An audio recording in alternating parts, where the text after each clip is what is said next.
தமிழ் கடவுளாக விளங்கும் முருகப்பெருமானின் திருக்கரத்தில் விளங்கும் ஆயுதங்களில் முதன்மை பெற்றது வேலாயுதமாகும்.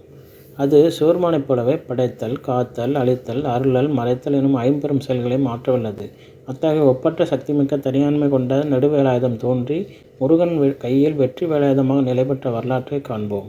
காசிப முனிவருக்கும் அசுரகுல தோன்றலாகிய மாயைக்கும் சூரபத்மன், தாரகன், சிங்கமுகன், அஜமுகி ஆகியோர் பிறந்தனர். சூரபத்மனும் அவனது தம்பியரும் சிவபெருமானை நோக்கி கடுந்தவம் மேற்கொண்டனர். தவத்தின் பயனாக சூரபத்மன் சிவபெருமானிடம் 1008 அண்டங்களையும் 108 யுகங்கள் வரை ஆளும் வரத்தை பெற்றான்.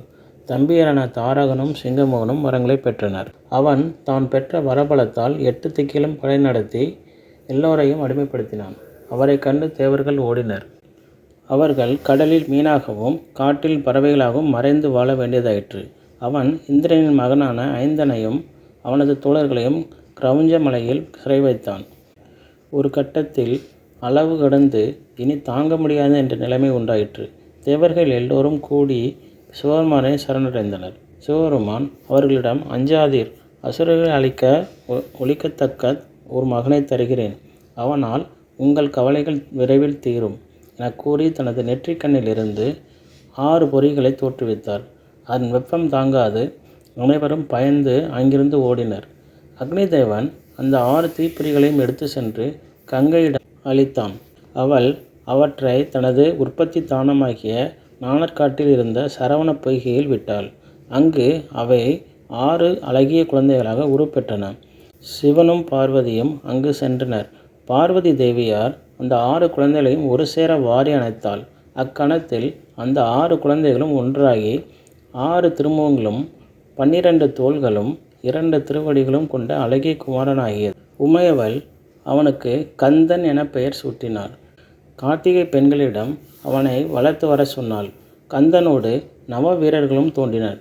கந்தன் நவ வீரர்களுடன் சில காலம் விளையாடி மகிழ்ந்தான்.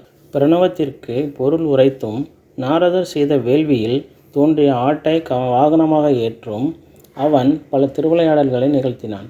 தேவர்கள் சிவபெருமானிடம் சென்று முருகனை தங்களுக்கு தலைவனாக அனுப்பி சூரனையும் அவனது கூட்டத்தாரையும் அழைத்து தமக்கு இன்பம் வழங்கி வாழ்விக்க வேண்டும் என்று கேட்டுக்கொண்டனர். சிவபெருமான் முருகனை அழைத்து, குமாரனே, நீ விரைந்து சென்று சூரநாதியரை வென்று தேவர்களுக்கு வாழ்வு தருக என்று ஆணை மொழிந்தார்.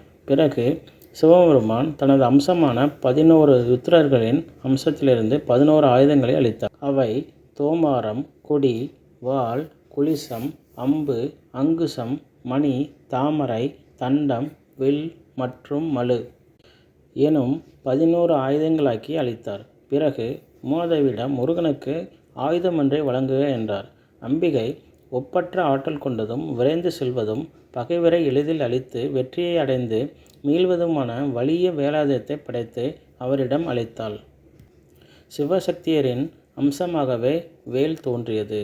ஓம் சரவண பவாய